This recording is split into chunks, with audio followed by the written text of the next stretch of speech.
Hi everyone, welcome back to Wilde Reads. My name is Dave. It's the 1st of November, which means it's non-fiction November. Here's my TBR. Roll the titles.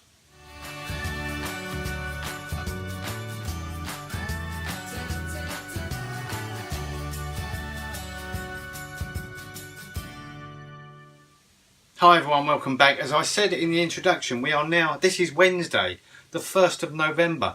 Happy November everyone. And it's non-fiction November. Now, I first heard of non-fiction November when I was watching Lauren and the Books. And I heard her mention it and I thought, that sounds very interesting. I don't read enough non-fiction, so to read a whole month of non-fiction, which is what I plan to do, what I generally use non-fiction for. After I've read a lot of fiction, what I tend to do, before the stories get muzzied up in my head, muzzied, is that a word? Muddled up. Let's go for muddled. I generally use a non-fiction book as a bit of a palate cleanser, just to just to read something different and not necessarily have to remember characters and plots and stories, and so that's what I generally use non-fiction for. And I've got plenty of non-fiction over on the non-fiction shelves over there. So to read it for a month, now I know a lot of people aren't reading it exclusively for a month, they are wedging in some fiction. And I did and ah about whether I should do a 50-50 split or whether I should just read more non-fiction than I usually would. But I'm going to have a go at reading non-fiction for the entire month. And if I find myself gasping for some fiction, then I will sneak a novel in there somewhere. But we'll see how we go. So the books that I plan on, now I don't know if I'm going to read all of these. The first one is Dear Lupin, which I think I've hauled this before. And this is Letters to a Wayward Son. Now, I'm sure I've hauled this before. It's by Charlie Mortimer. And it's letters that he writes to his son. So Roger Mortimer's often hilarious, sometimes touching, always generous letters to his son Charlie. It's by Roger Mortimer. It's by them both. It's by Roger Mortimer and Charlie Mortimer. So Roger Mortimer's often hilarious, sometimes touching, always generous letters to his son Charlie are packed with crisp anecdotes and sharp observations. The trials and tribulations of Charlie's youth and adulthood are received by his father with both humour and resignation. The perfect reminder of a time when letters were more common, yet always special, and the generation gap yawned as wide as ever. Spanning nearly 25 years, Dear Lupin is the correspondence of a father to his only son. These letters form a memoir of their relationship, an affectionate portrait of a time gone by. So really looking forward to getting into that one. The next one I know I've definitely wrapped up. This is Forensics, The Anatomy of Crime by Val McDermid. Obviously a very, very famous crime writer. This delves into the forensic aspect, obviously, of crime. I think she follows a team of detectives around and she documents what they do in their day-to-day working lives. Some of it seems very grisly and some of it contains, I've just seen a picture of Harold Shipman there, so it obviously contains some real grisly, real life crime. So yes, not for the faint-hearted, I assume, but quite exciting to read. The next one I've also wrapped up before. This is Time's Anvil. Now this is quite a different book for me. So this is subtitled England, Archaeology and the Imagination. Now this is not the sort of book that I would usually pick up, but I saw it. So this was longlisted for the Samuel Johnson Prize 2013, which I will look up. I assume that's a non-fiction or maybe an archaeological award.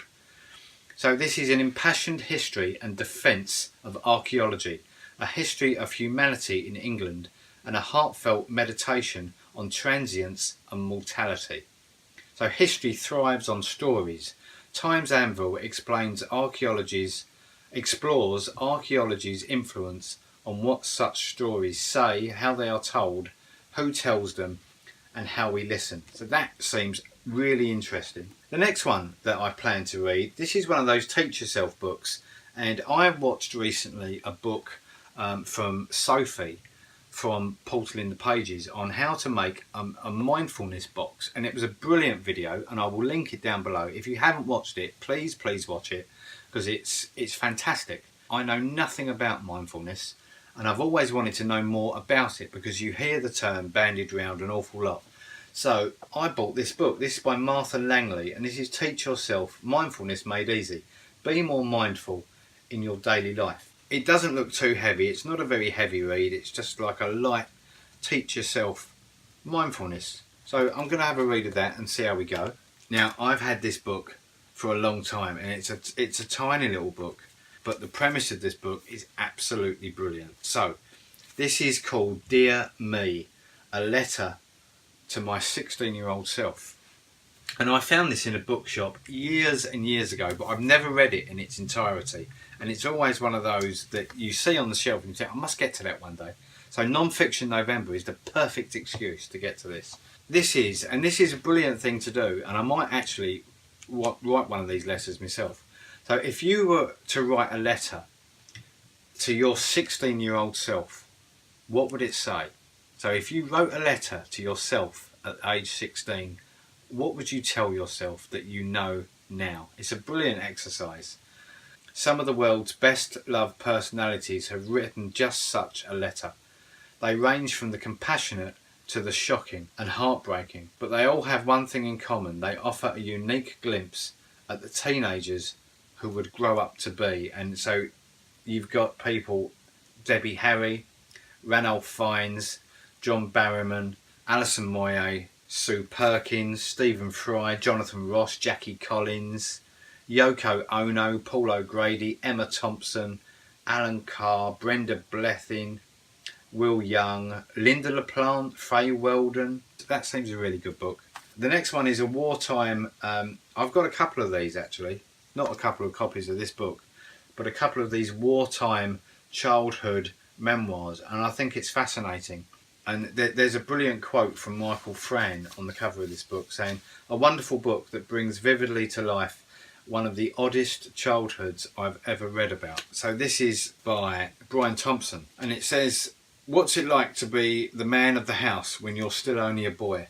Mum and Dad, Squibs and Bert, were a complete mystery to Brian Thompson as he grew up in Cambridge and London during the 1940s. His mother danced with the Yanks all night and slept under a fake fur coat all day. And when his father bothered to come home, he resolutely discouraged Brian in everything.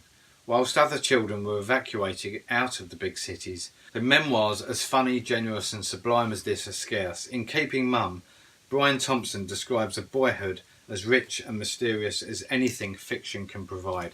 So that seems really, really good. So the next one we've got is a book by Yasmin Hay. This is a memoir. The Making of Mr. Hayes or High's Daughter, Becoming British. This is every non-English person was expected to have a Christian name. The way it worked was that you had your real name, which had been lovingly given you by your family. This is a story essentially about immigration and the experiences of immigrants to, or the first wave of British Asian immigrants to the country. So Mr. Hay arrived in London in 1964, but while becoming British via a passport had been relatively easy, becoming English was something to be studied. First to his wife, newly arrived from Pakistan, and then to his children, no more speaking Urdu, no more long plaits, and even though they were Muslim, no more religion. Mr. Hay put his family on the road to assimilation, and his firstborn daughter Yasmin was his star pupil. However, being second generation British Asian was not quite so simple, especially as their Muslim community was about to go through some very profound changes. Brilliantly told, with intelligence, humour and passion, this is a fascinating story about immigration and identity, about religion and roots, and about a daughter's understanding of her father. So they are the books that I plan to read for Non-Fiction November. There might be a couple more that I wedge in there, and I may not get round to reading all of those, and there may be a couple on the bookshelves downstairs. There's a Jeanette Winterson floating around downstairs somewhere that I think it's Why Be Happy When You Could Be Normal, which is an autobiographical tale from Jeanette Winterson, which I've also been meaning to read for a very, very long time. So who knows? This is the exciting thing about Non-Fiction November. Who knows how much of it I'm going to read, whether I sneak in the odd fiction title as well. Who knows? We shall see at the end of the month. And certainly the November wrap-up will be an interesting one. So that brings us to the end of this TBR. So if you're doing Non-Fiction November, let me know in the comments below.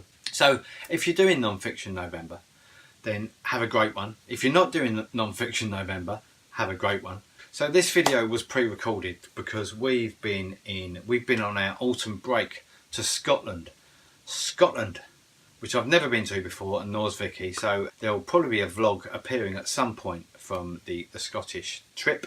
So today you're seeing this on a Wednesday. There will be what's coming up on Sunday. Sunday is the October wrap-up. So expect an October wrap-up from me on Sunday. But until then, have a great week, and I'll see you soon. Take care of yourselves, whatever you're doing this week. Enjoy your books. I'll see you soon for another BookTube video. Bye bye.